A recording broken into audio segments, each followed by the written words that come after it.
Let's get ready to rumble!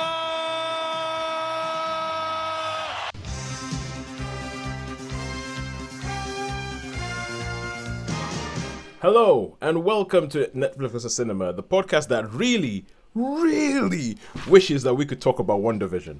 That we could talk about WandaVision with, like, spoilers be damned, really wishes that. Now, as the name implies, Netflix vs. Cinema, we usually talk about cinema, and we usually talk about Netflix, talk about which one of them is winning this fight each week for our eyeballs. We usually watch 3 things in cinema, we watch 3 things on Netflix, and we weigh them up against each other and say where our money was better spent that week. Now, it might have escaped your attention. There's a small chance it escaped your attention that we can't really do that. Usually, we can do the cinemas thing. So what we are doing is every week we get together and we talk about what it is we've been watching, how our viewing habits have been changing. But for the cinema thing, I think I'm going to start doing the interviews again. We'll be intermittently doing a film buff interview where we speak to somebody about cinema, and that will be a different show. The interview will be a different show, not part of this show. So this show will be the review show where we'll talk about things online, and then we will do an interview with a film buff where we talk about different things that they see, like the first film they ever saw at the cinema, the last film they caught before the latest lockdown, and questions like that. So, my name is Tosin. I am your host, based up in Bromsgrove in Worcestershire. Joining me on the Isle of Wight, as always, are Sharon. Hello. And Shaun. Oh, yeah. Ooh, that was a bit of a delay.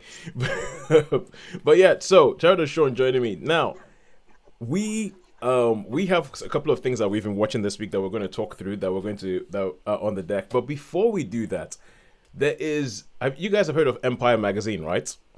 Yes.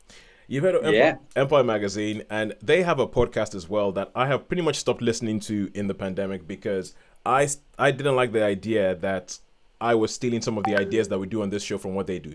So, also there's a bit of me where I think we've all been, Shaun and I, at Christmas when we both saw Wonder Woman 1984. We spoke about how it was actually a bit of an emotional experience being back in the cinema. And there's a bit of me that's kind of like, I don't want to listen to you guys talk about cinema when there is no cinema, which I know is a bit hypocritical because we do a podcast about that stuff. And if people are doing that to us, then we have no listeners. But hey, for the 25 of you who are listening, thank you very much. And so we had this thing, and they have written an article. I mentioned WandaVision. Shaun and I have been watching WandaVision. Sharon, I don't think you have been. No, I don't have. Is that Disney Plus? It's on Disney Plus, yes. Yes, I don't have that. It's on Disney Plus, and it's the first MCU TV show that they've done. So obviously they were supposed to kick off with Black Widow, but things got pushed off, and they had plans for the Eternals last year, and they were going to bring out WandaVision, and they were going to bring out this was going to be the first slate of TV shows that are directly linked to the films, like inextricably linked to the films that they have done. And WandaVision is the first one that they've done. And it is a show that in this last 2 episodes has ended up pretty much breaking the internet because people have been like, whoa, what does this mean? And so I just wanted to read a little bit of this because it talks about cinema, it talks about stuff, it talks about a lot of things that we have been talking about. And this is written by a guy called Ben Travis. He says, any Marvel fan remembers the moment they first saw Captain America wield Mjolnir in Avengers Endgame. Sorry, there are some spoilers for the Marvel Cinematic Universe if you have somehow not seen any of those films. I'm sorry, you've had 10 years. We're going for it. So too late. Yeah. Any Marvel fan remembers the moment they first saw Captain America wield Mjolnir in Avengers Endgame, promptly following by entire audiences losing their minds in unison. It was the same for Hulk battering Loki's face into a floor tile in Avengers Assemble, or the stunned silence that accompanied Thanos' universe-shattering snap in Infinity War. When Edgar Wright, the director of the Cornetto trilogy, asked Empire readers to send in their all-time greatest cinema experiences for the latest issue, all of these scenes popped up for a reason. In recent years, the MCU has proven particularly adept at giving us moments. Moments is written in italics. Not just memorable plot turns, but indelible images and perfectly handled playoffs that united audiences in shared outbursts of joy, disbelief, or both. That is the very thing that we're missing right now. Not just the movies that remain long delayed amid the coronavirus pandemic, but the feeling of everyone experiencing something simultaneously. For nearly a year, it's been impossible to sit shoulder to shoulder with a packed audience in front of a big screen. And while streaming has kept us all going through lockdown, sitting separately in our homes with infinite choice of what to watch and when only gives us the movies. It does not give us the moments. But while it's not quite the same, there's one show right now that's finally giving Marvel fans something akin to the moment, to a moment every week. The episode by episode rollout of WandaVision. Now, there isn't much we can say. There isn't much you can say about, but I mean, the fact is that Shaun came on, and the first thing, because, okay, Shaun and I were on the call before Sharon came on, and the first thing Shaun was like, oh my God, WandaVision. Because I think that this show, the first three, I think, quite frankly, Shaun, I think you'd like it because it's no secret that WandaVision has done this whole thing where episode by episode, it's kind of like going through the sitcom. It's like a sitcom history of American sitcoms. So the first episode is pretty much I Love Lucy. Second episode is Bewitched. Third episode is The Brady Bunch. And there's no secret, but what they have done with this show and the way they've linked to it and how they've managed to drop things that make that. There was a moment in the 5th episode that literally made my mouth fall open. Yeah. That's like that was like literally jaw dropping. It literally was. It was like, what is that? What? Wow! It was. There's a moment in the 5th episode that is literally jaw dropping. You're like, what? Huh? I remember watching. I was like, I need to talk to somebody. I need to talk to somebody about what just happened. What just happened? And I just can't believe how these guys have done it. Because, to be honest with you, the first 3 episodes, there was a lot of complaints. And the rest of this article, which I will not read, but the rest of the article talks about how people were complaining that it was slow. That the show is slow or what's going on. And if it was any other people apart from Marvel, I probably would have not stopped watching maybe around about episode 2. But because it's Marvel, I was like, I trust these guys. These guys, they have something up their sleeve. There's going to be a payoff. There is going to be a payoff. There's going to be a payoff. And oh my God, was there a payoff? Was there a payoff? Yeah. And it's not finished yet because there's only 5 episodes, and we obviously have rules on this show that we don't talk about. We don't talk about We don't talk. We talk about. Thank you very much, Shaun. We don't talk about TV series until the series is over, until the season's over. But oh my God, I really wish we could talk about this show. I really wish we could, and I think that and it goes in talking about what we're missing with cinemas and all that. And I think the final paragraph where it comes in, it says, while cinemas remain closed in many parts of the world, this digital water cooler storytelling is the most satisfying viewing experience possible during the pandemic. For now, I'll gladly take WandaVision piece by piece. And I mean, I don't know how they've done it. In an age where we thought it's all about binge watching, they have made something and said, no, you will wait every week. You will stew every week. You will come up with a whole bunch of ideas every week as to exactly what's going on. And we will take our sweet time. And I love them for it. I love them for it. It might be Disney, they might be the family-friendly face of corporate evil, but my God, they know how to make good they know how to tell good stories. Yeah. But it's worth it. Yeah, like you say, with it being the MCU, you knew it was going to be something was going to happen, didn't you? Really? Yeah. Even after So. You know, what if? There's a bit in episode 4 where they show a whiteboard, and on the whiteboard they have all these questions that show. They have something written on the whiteboard that shows you that they know what you're thinking about the show. It's like there's a character who's written down all these questions.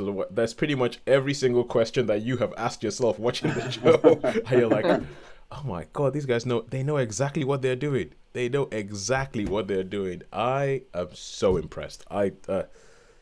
It's actually quite emotional. It's kind of emotional. I think when I finally see a Marvel film in cinema again, I might cry. Anyway, that's enough about me. Just thought I'll mention that because I know we've been talking about missing cinemas and about the difference between that, and if there's anything that can fill the gap. And I think Marvel have come closest to doing something like that. Mm. With WandaVision, definitely. With WandaVision. It just makes you think, okay, what else have they got up their sleeves? Because we got Falcon and Winter Soldier arriving in about a month. Then they have the Loki TV series coming, and they have the Hawkeye TV series, and I am so ready for all of those to see what is it that they have to show us? What is it that they have in store for us? I'm like, okay, fine. You guys, I thought and yeah, anyway, I mean, they're doing a good job. I'm gonna stop. Yeah. I was going to say, but Disney really, they're doing pretty well, because I mean, The Mandalorian as well, for all those Star Wars fans. You know, I mean, that's the best thing in Star Wars for years. For years, yeah. It's the best thing in Star Wars. Definitely the live action Star Wars for absolute years. And there was the jaw dropping. I think we spoke about it, but there was a jaw dropping moment in that, really. There was. There was a moment that attempted to break the internet. That when we spoke about The Mandalorian, I spoke about how I wasn't as oh my god invested, about that moment as a lot of people were. And Sharon, if you've been paying attention to anything online, you probably already know what that moment is. But I've seen it. I think the moment that people talk about. Yeah. Because even though they say no spoilers, they then put an image and they do a screenshot, and you go, "Oh, so you mean that screenshot is not the spoiler then?" It's like, I'm not going to give any spoilers, but this moment made me go, ah! And the screenshot, you're like, yeah. Okay, thanks for that. Yeah. Thank you very much. You obviously do not understand the words you are saying. All right, cool. So, okay. Sharon, I've just gone on for a while. Shaun Shaun joined me a little bit in that, talking about WandaVision. So we'll give you the honor of the first thing that we're going to review this week. And what is that? That is the latest Netflix release, Tom Hanks in News of the World. Right. So, okay, Thomas, so you have once again been a very good Netflix girl, and you have listened to what you've been told, or they've pushed in your face and said, watch this, and you went, okay, yeah. And it's literally on the television magazine I buy every week for my mum, because she doesn't get the hang of like searching for it on the telly, so we buy her a magazine. Oh yeah. And it was on the front page of the magazine, and we were like, yeah, okay, sold. All right, so this is we'll follow the clickbait. Yeah, so this is Tom Hanks and Paul Greengrass reuniting after Captain Phillips. So tell us, what is this about? Is this really actually a sordid tale of a mid-90s Sunday morning tabloid? No, fortunately for us, it's not got the page 3 girl and scandal on every page. Yeah. So anyone who's expecting sauciness and scandal, this is not the film for you. All right. But if you want something a bit more intelligent, but with a few spills and thrills along the way, then this is something for you. So this is a Tom Hanks film. I don't know, you'll know, Shawnee, about this one. If Tom Hanks has done many westerns before. I could not picture him in western mode.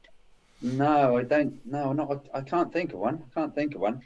No. This is not a full-on western, but it is basically. I don't know if Toy Story would count because he's a cowboy. But, he's a cowboy in that. No, he hasn't done any westerns. I'm pretty sure of that. Good call. Yeah. Good call. So that's his closest. But yeah, so this is set in 1870. He is a retired Confederate former captain, and his name is Captain, I think, something like Phillips Jefferson something Kidd. So he is Captain Kidd. And he came home from the wars. Things were not as he had left them. Obviously, he being Southern, the South, he was from Texas. The South was being reconstructed. And so he basically took to the road. He was an educated man. He was a printer. And he was passionate about words and about stories. So he made a living by subscribing to newspapers from all over the country and occasionally the world, and basically taking them from town to town and reading the stories to a largely illiterate and ignorant public. So he would say, if you want to know what's going on in the world or what's going on in the next village over, because there's before the days of, the telegrams were only for communicating, major news stories, you were basically cut off and isolated within your own community. So he took to the road and just read the newspapers to people, and they would come along and they would pay him to hear him, almost like sort of Charles Dickens did his dramatic readings of his novels. It's a similar thing where he would take a newspaper heading and say, "This week in Pennsylvania," and he would sell it as a showman, basically. So on one of his journeys, he comes across a ruined wagon, and he finds a man who has been lynched. And examining the scene of this event, he comes across a young child, a little blonde girl, who is not tiny. She's about sort of 10 stroke 11. So she's not a little girl, but she speaks no English. And from what words he can get out of her, she only speaks Kiowa, Okay. which was a plains tribe in the American West. Yeah, so one of the Native American tribe languages. One of the Native American tribes, yeah. And so he examines the wreckage of this wagon, and he finds the papers that say that the man that was hanged was a government agent. He was an Indian agent, and this girl had been recovered from a Kiowa village and was being taken back to white civilization. And they have identified that she may still have some living relatives. She had been captured in a Kiowa raid 6 years before. So from the age of about 2.5, 3, she had lived with the Kiowa, and she was now being taken back to what they've identified as being her German relatives, who are homesteading in the south of Texas.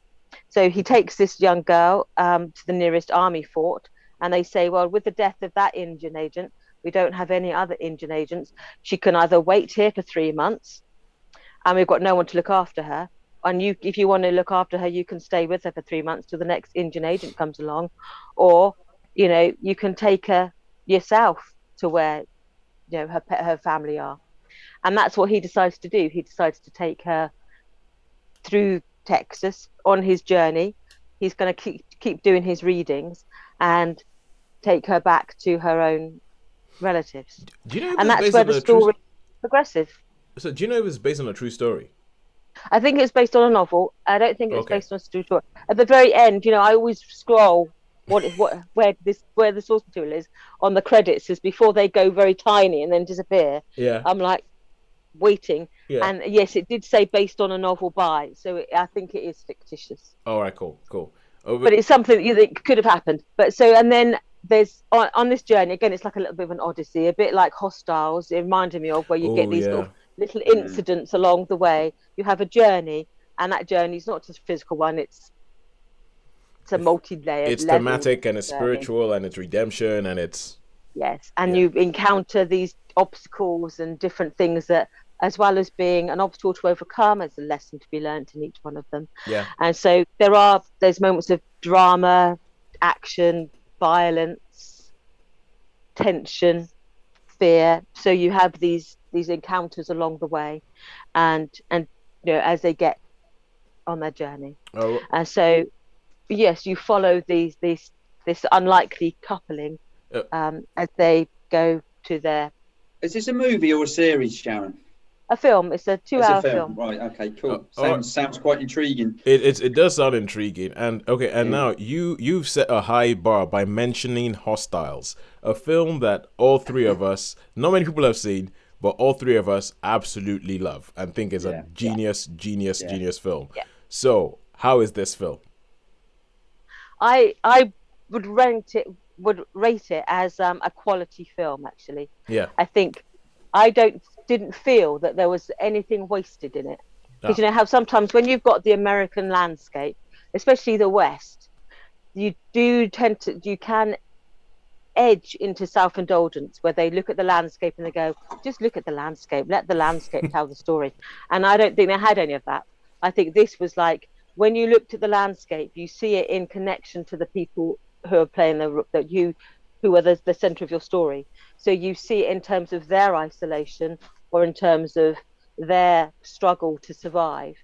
And so it has a role other than just being pretty. So I didn't think there was anything was wasted in it.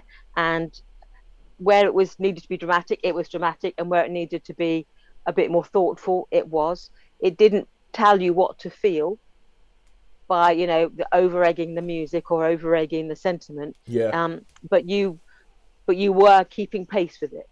So I thought, yes, in terms of characterization, pacing, and landscape and setting, to me it all worked.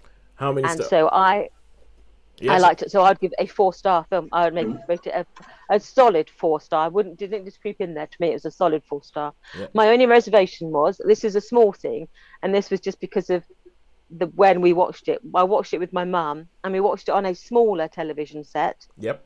And we found because it used natural lighting, so where it was candlelight, it wasn't like fully illuminated rooms. Yeah. Some of the rooms were quite murky, and so both of me and my mum were sort of peering, going, "Can you see what's going on? I can't see what's going on. Can you tell who's talking? Who's that?" And so every now and then we'd be like, if we'd been on a bigger screen, probably a better quality screen, you would have seen the depth of it. But to us, it was a bit of a murk. Yeah, and I think that was more about our landscape, our environment than what we thought was filmed. Made for a cinema screen. I think so. I think this was not by no means a direct. I don't think this was the intended platform for this film. Yeah. I think they intended it to be for better things. So it was a quality, but it was a quality film. I think it was a solid 4, worth a watch. All right. Yeah.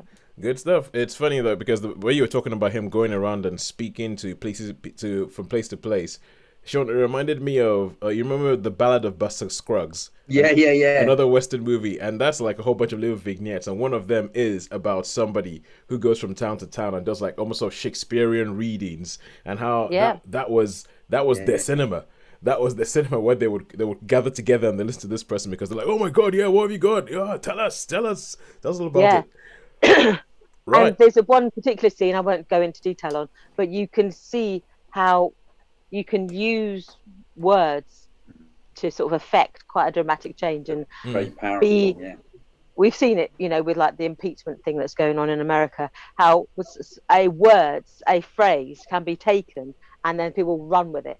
And so it was interesting to see this sort of almost like a parallel in this film about someone who uses one phrase and everyone goes, "Oh, yeah!"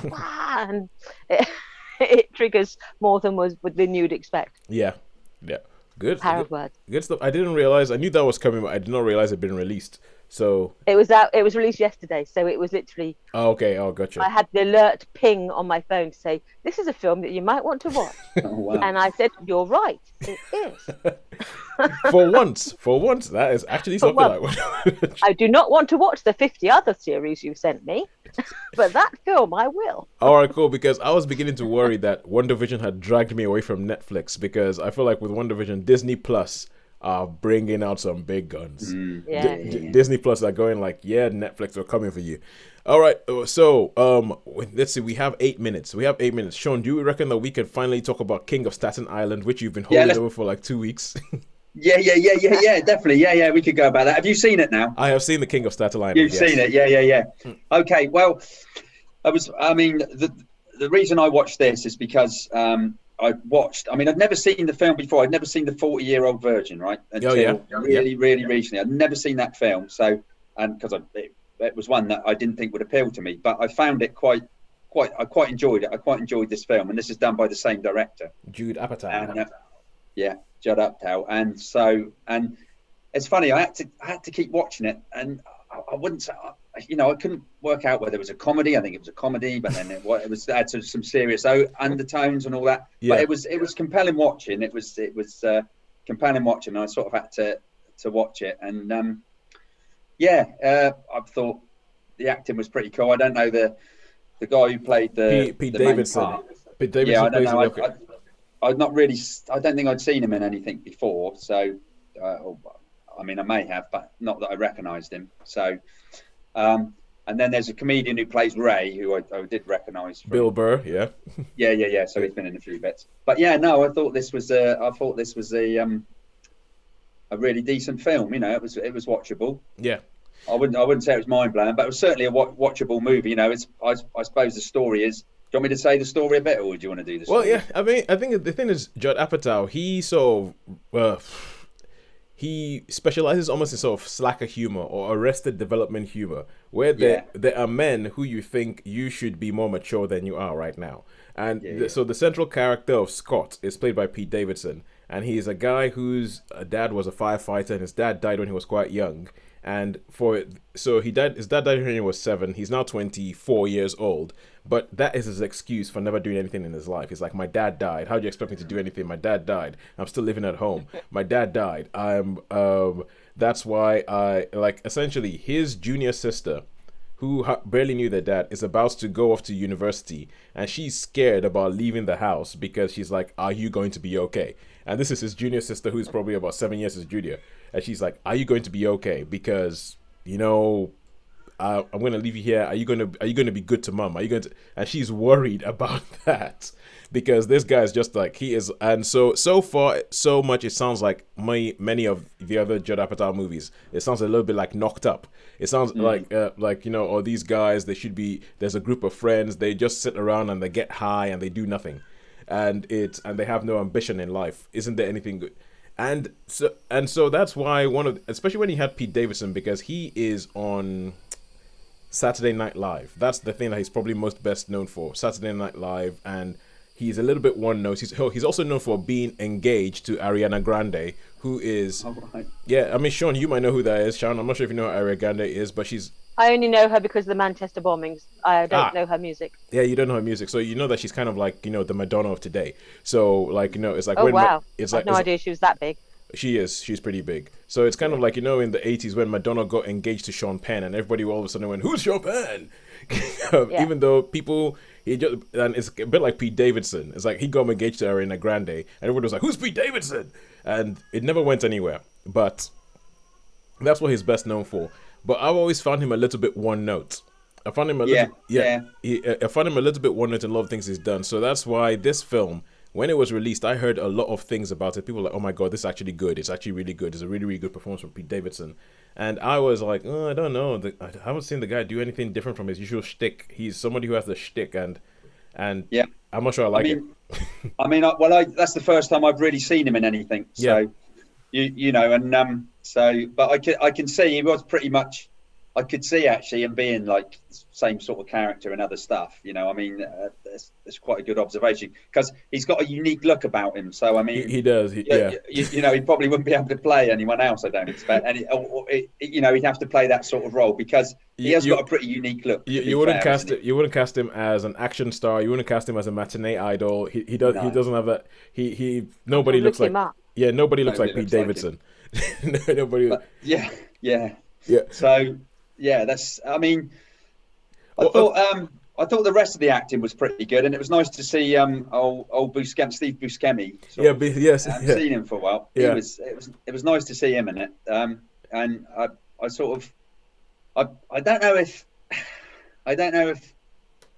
how realistic it would be that they could do that. You know what I mean? There's a whole thing about the fire station and all. Yeah, I don't know. I don't know if that would be. I mean, possibly. I mean, it depends, I suppose, how relaxed things were and all that. But and there was quite a funny scene on the beach with the little nipper.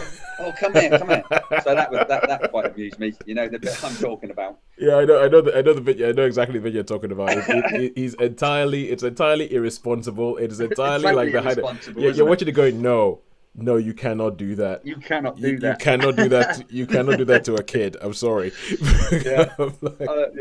I mean, it had moments, but your observation with him, well, it is because I've seen him in other stuff, but I have to say, I actually think this is the best I've ever seen him because he brought nuances to that sort of slacker character that I haven't seen him do anywhere else.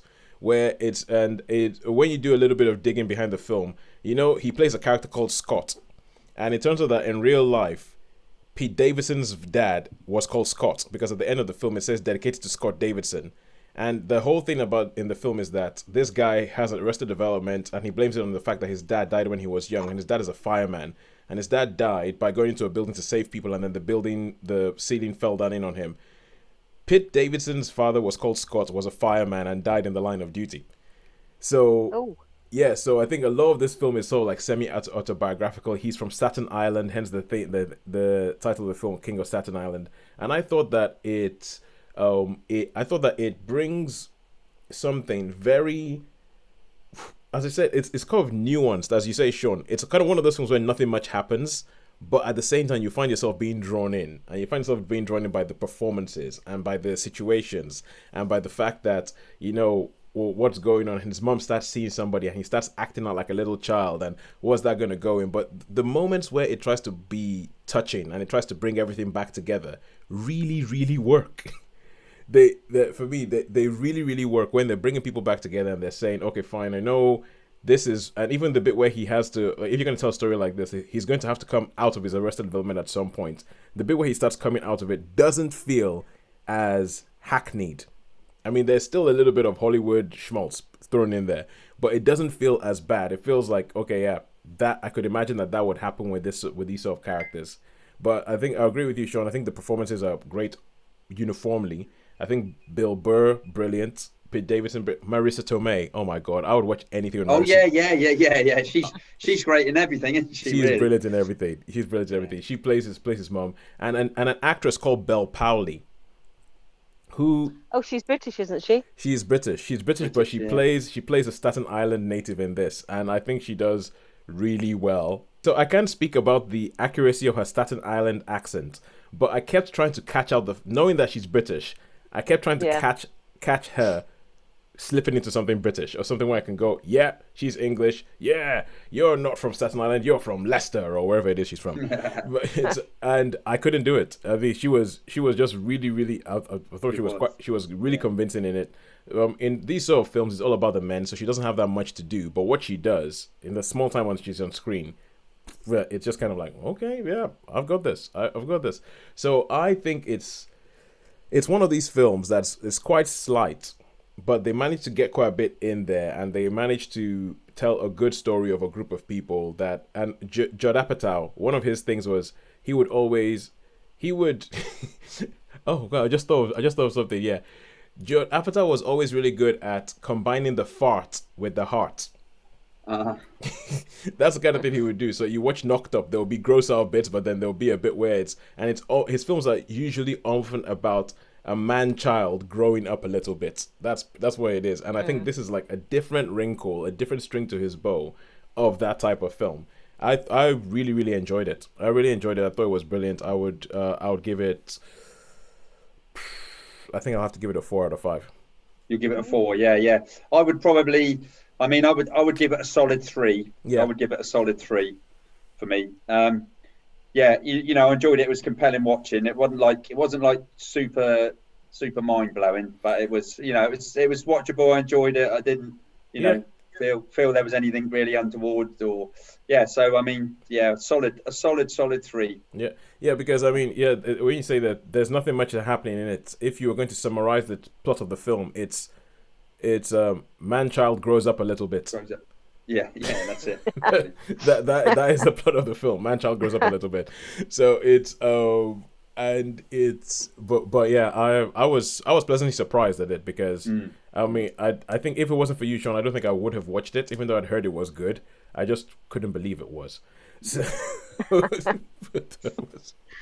So yeah. All right, now we go on to a film that I saw. I think we both saw that on Sky Cinema, didn't we? Sky Cinema on Now TV. Yeah, Sky, Sky, yeah. And there's another film I saw on Now TV because I was watching. There is a YouTube channel called What Culture, and they do these sort of, you know, when you see YouTube videos such as like, you know, the top 10 horror movie deaths. Or Looper and all that. Yeah. It's essentially, you know, okay. So there's Looper. Looper is more American, and What Culture. I watch Looper quite a lot. Yeah, What Culture is British. So What Culture is. Oh right, okay, cool. What Culture is British, and they had a list that said the top 10 films that were released in 2020 that disappeared or they didn't really hear much about because there weren't really cinemas about, so films weren't getting that, but they're like, these are the best films that we saw that were released there. And because now, Shaun, there was a film called Spree that you watched that you were not too hot on. Yeah, you remember? That's right. And Spree was part of the list. So when I saw that, I was like, oh, I don't know about that. But there was a film that they had called Mortal, which I decided, you know what, I'm gonna give this a go because I could actually find it. It's on Now TV. So I watched Mortal, and this is it's pretty much half Norwegian, half English. And the whole idea behind it is that it starts off and you're in Norway, and this guy wakes up in the middle of a forest. You can see that he's been living rough for a while, has like a big beard, long hair, all that. And he wakes up and you can see he's having trouble like in his dream or anything. That when he wakes up, the forest is on fire. forces on fire around him, and you can see that almost as if he feels this has something to do with him. And you see that he raises up his leg, and his leg is charred. And you're like, okay, what's going on here? And it carries on that he breaks into a pharmacy, he gets some stuff, he tries to clean himself up, he tries to clean up his wounds, and he's like limping along, and some sort of like, you know, Norwegian teenagers sort of drive past him in the car and go, hey, what's wrong with you? Hey, we're talking to you. And they start trying to bully him a bit. And he tells one of the guys, he's like, if you touch me again, you'll burn. And the guy's like, yeah, what? And touches him, and then falls down dead. And yeah, and so they're going, what the heck's going on? They take him to a police station. They bring in a psychologist to sort of work with him, and to try and figure out what is going on with this guy. How come this kid died? What did you do to the kid? And as it goes along, it shows up that this guy has started developing some sort of abilities that he doesn't know how to control. He doesn't know what they're about. He's an American, which is where all the English comes in. He's an American with a Norwegian roots who came to visit his family. And there is this story about 2 years ago, he was at a farm with his family, and there was a fire, and everybody died but him.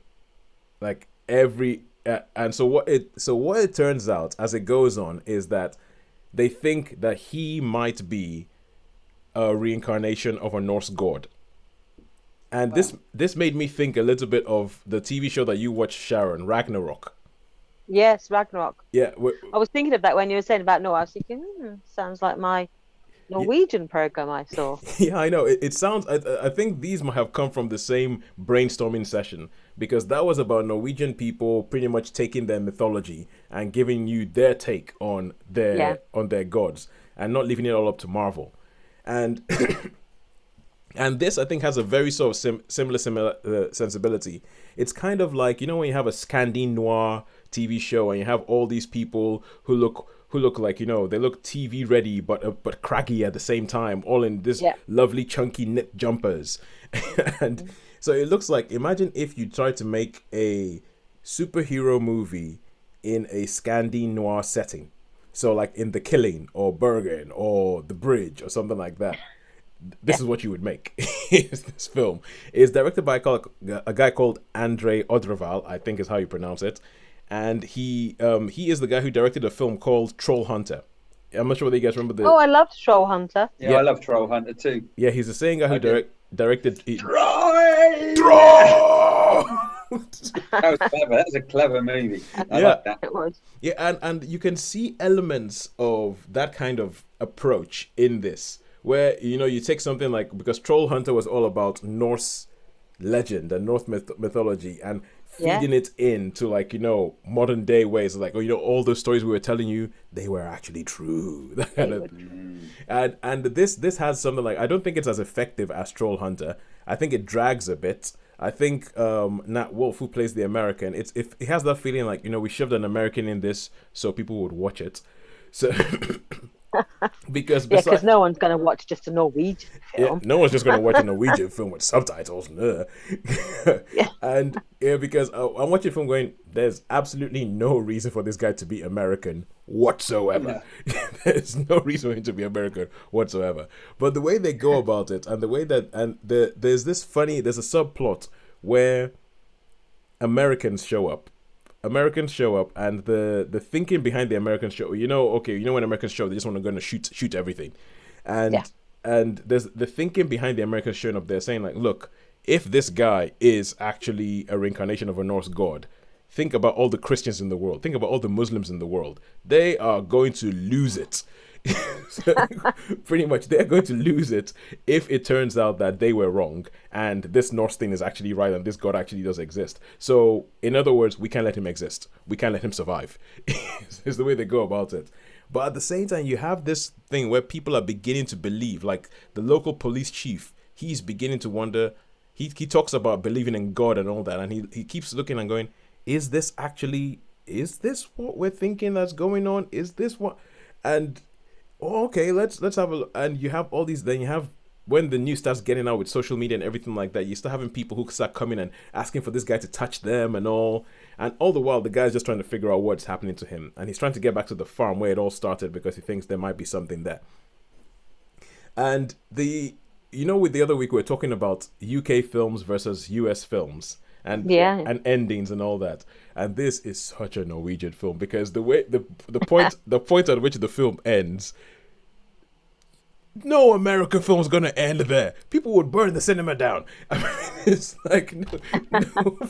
But the point at which it ends, I actually quite like the way it ends. I like their take on on the sort of Norse mythology, and because the things you've seen of Norse gods, it's I'm trying not to give away what the Norse god is, but then again, if you think about it, there is one Norse god that stands out above all the others that everybody knows about, and the way they do it, it's the way I'll say it, it's done in a very Scandi noir way. It's not done in a spandex flashy way. It's done in a very oh yeah, this is his costume, and his costume looks like he could just be a blacksmith or something like that. Yeah. So I thought it was quite good. I think it's a 3 out of 5. As I said, not as good as Troll Hunter. I think it's quite slow. I think there's an hour that goes on before anything really goes on, but I feel like that might just be the Norwegian way of telling stories. Because even with Troll Hunter, I remember thinking that it was good and everything, but there were some times I was watching Troll Hunter thinking, okay, this is dragging on a bit. Where are we going with this thing? So yeah. So I would give Mortal 3 out of 5. But if you can catch that on Sky Cinema, I think it's worth a watch. And now we come to our final. Sorry, Sharon. No, I was going to say I'll write it down because I tend to, as we've said before, sometimes we do a film review and we go, well, someone's watched that, I don't need to watch it. Yeah. And so I have got my trusty pen and my trusty notebook. Yeah. And so I'll write that down. Yeah, I know I'm definitely planning to go find News of the World. And now, Shaun, we get to you. Yes. For the second film for you this week. What you said is it a film or a TV series? It's a film. It's a film. It's on Sky Cinema again. All right. And it's a recent one. I think it was one that was probably due to be released at the cinema, but obviously they released it. And it's called The 24th. Mm-hmm. And it takes place in it's about a black regiment of soldiers basically that have been stationed in Houston. And it's 1917, so a lot of people have gone off to the war. And there's one bit which I think was taken straight out of Glory. Really, you've got so you've got quite a northern educated non-commissioned officer like a corporal, and obviously you've got someone who's come from a really horrible background. So originally there's a bit of animosity between them, because he says, "Oh, you're one of these privileged ones. You're blah blah blah blah," and but obviously they sort of as they begin to respect each other for their different backgrounds. And the commanding officer, who's really, really sympathetic, because they don't get treated particularly well by the townspeople, and even the townspeople, law people, they do not. They've got to be really careful. They go into town one day and one of them gets arrested and beaten up. Well, yeah. Well, being black in America in 1917. Exactly. So you're in Houston, you're in Texas, and there's absolutely no respect at all. Anyway, the commanding officer, who's sort of in charge, shall we say, he has to go away. That he gets another posting, and there's this horrible sort of junior officer, which doesn't like, he doesn't like him anyway. He's really cruel and horrible and beats him and that. But anyway, cut a long story short, there's this incident that goes on in town where one of the soldiers gets beaten up, and then it gets back that he's been killed, and there's another one that has gone to a house to sort of hide because and they start to get really, really worried. This regiment gets really, really worried. Yep. So in the end, the sergeant says to them, I mean, it's based on a true story apparently. Right, okay, let's. I mean, you can read all about it, so it's not really spoiled. Anyway, so the soldiers, he goes, right, let's get the arms. And the young officer saying, no, put them back. And that. But anyway, and then they just march into town and cause a bit of havoc in the actual town itself. So they go, and then there's obviously the aftermath, because there's all the inquiry, I mean, basically what happens is they shoot some National Guard peeps. So they're not like shooting the nasty people, they accidentally, and then they suddenly realise what's gone on. Of course, they're a military unit, so they're quite, as they march through the town, they're like, okay, up. Yeah. So, well, so that's basically the story. Yeah. And yeah, I mean, this was I seem to be watching a lot of movies like with that sort of culture now, but it was, I mean, this was a terrific movie. It was the acting was first class. I think there was some moments taken out of Glory. They borrowed from Glory, especially the scene with the educated. But yeah, I think I would really like you to watch this, Toes. I'd really like you to watch this, because I think and Sharon as well. I think would be worth a watch for that. So I mean, this had everything. This had drama.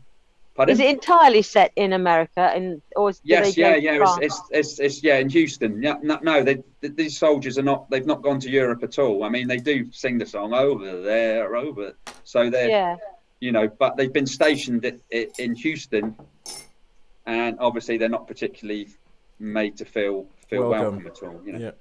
Well, so. No. That is, once you said this is a film, and you said 24th, you said all black regiment of soldiers. I was like, okay, yep, I want to see this, because I feel like this is this based on a true story?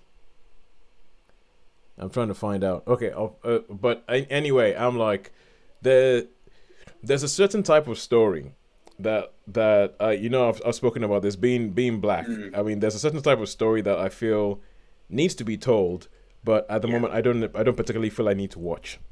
So, right. Okay. Yeah. So like, if you said, it's about like, a black guy who got like, falsely accused already, I'm like, no, I've seen that film. I've seen that film a lot of times. I don't need to see that film. But when you said that, but there's areas where it's kind of like, where there's almost this thing where it's like black people have been erased from history of the things that they did. And when you said 1917 all black squad, I was like, okay, fine. Now this is something that I want to see. This is something that, this is the kind of black story that I'm ready to watch. But I mean, I think it's it's very factual. It's not like either one side or the other. The portrayals are just like, I could imagine. To me, this was a realistic film as well. It wasn't like, there wasn't like these moments where I go, I cross my legs and huff and puff and go, oh, no, it's not the Five Bloods. Yeah.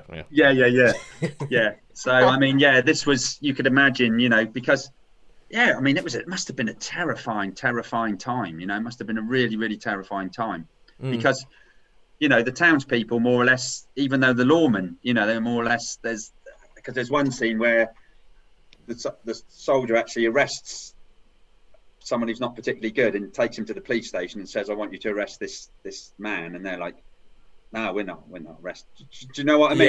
There's moments like that. A black man, who do you think you are, trying to arrest one of us? And I mean, to be fair to the marshal, he did say, let's take him in, but he didn't get charged or anything. But do you know what I mean? It was a case of, they were like horrified that this soldier, black soldier had arrested someone. Well, and he's supposed to be respected. He's a soldier. He's a United States. He's a soldier. He's respected, and it's like, it's one of those things where they. And it's I can imagine it. The whole idea is that you've been told these are the rules, play by these rules, and things will be fine. And you do everything, you play by the rules, you go there, you dedicate yourself to your country, you do all that, and at the end of the day, they still think, no, you're not supposed to be here. Like there's Kanye West, the musician. He is a lot of the time he's an idiot. But there's some ways in which he's a bit like Lord Byron, because Lord Byron, brilliant poet, but as a human being, an idiot. Not particularly nice, bit like Picasso as well. And I feel like Kanye West is a little bit like that, because he says things like he'll write a song and he'll put something in the song and you're like, oh my god, that is so poetic, that is so good. Then he'll open his mouth and say something in real life and you'll be like, no, why? And there's a song he has on his first album called All Falls Down, where he sort of he mentions that, and he encapsulates that in a song, where there's a bit where he talks about trying to get ahead in America, trying to get all the things, and then he talks about getting to the top, and he has this line where he goes, even if you're in a Benz, you're still an N-word in a coupe. And it's really that kind of idea. And I think that a lot of what we've seen over the last year has been people going, well, we tried to do it the way you said we should do it. We did all that stuff, and still we're not being treated like we're part of this country. So thanks for that, Shaun. That is one I did not know about. I'm going to go find 24th, and I'm going to stop. I'll get off my soapbox right now and stop doing that. But how many stars would you give it? 4 stars. Solid stars. 4 stars. Great 4 stars. 4 stars for really, the 24th. Terrific. As I say, I think it should have been shown at the cinema. So, you know. There's a lot of films that are popping up here and there that I'm actually thinking, this was so meant for the cinema. Like there's a film on Amazon Prime at the moment called Greenland with Gerald Butler. Yeah, I've heard about that. About that. It's supposed to be. Someone else said that. Yeah, they said about that. That'd be. Yeah, it's supposed to be good. This is essentially. And it's Gerard Butler. I know, it's Gerald Butler. It's not necessarily a bad thing. It's Gerard Butler, and it's a bit like with King of Staten Island, where I heard it was good, but I refuse to believe that it could be. Yeah, it's a bit like they go, it's Gerald Butler. What's happening in it? Well, the world's ending. There's big, massive asteroids falling out of the sky. We're like, oh my god, we have seen this film. So, and there's someone to rescue a child, possibly. Yeah. I remember seeing the trailer for this and going, hang on, isn't this Geostorm? Isn't this the film he made? I was going to say, Geostorm, yeah. I remember. It's like, but that's a film that once you see the production, once you see the trailer, you straight up go, this was supposed to be on a big screen. They made this to be on a big screen, and the pandemic has screwed those plans up. And what I think will be interesting, whatever shape or form we have cinema in when it comes back, I wonder if some of the films that have been released on home home entertainment but never got a chance to be in the cinema, I wonder whether they're going to get like a weekend or something like that in cinemas. Yeah, well, they'll suddenly go, you know what, these pandemic films deserve a watch. If I suddenly disappear, it's because I forgot to charge my phone earlier, and I'm down to about 3%. So you've all gone very dim. So okay. So no keep going, problem. but I may suddenly disappear. No, bro. We will wrap up in this moment, but I think that's a brilliant idea. I think that they should have Pandemic Films Week or something like that. Yeah, where you go to cinema, and these are all the films that were supposed to have been in the cinema but never got a chance. Had to be released on home. I would so be there. News of the world on the big screen. Yes, please. Yes, please. I'll take my money. We need to keep you guys going. Anyway, until next week when we might watch Gerald Butler trying to punch an asteroid in the face or something. I don't know what it is. It's a goodbye from me. It's a goodbye from me. And it's a goodbye from me. Thank you very much for listening. Please do get in touch.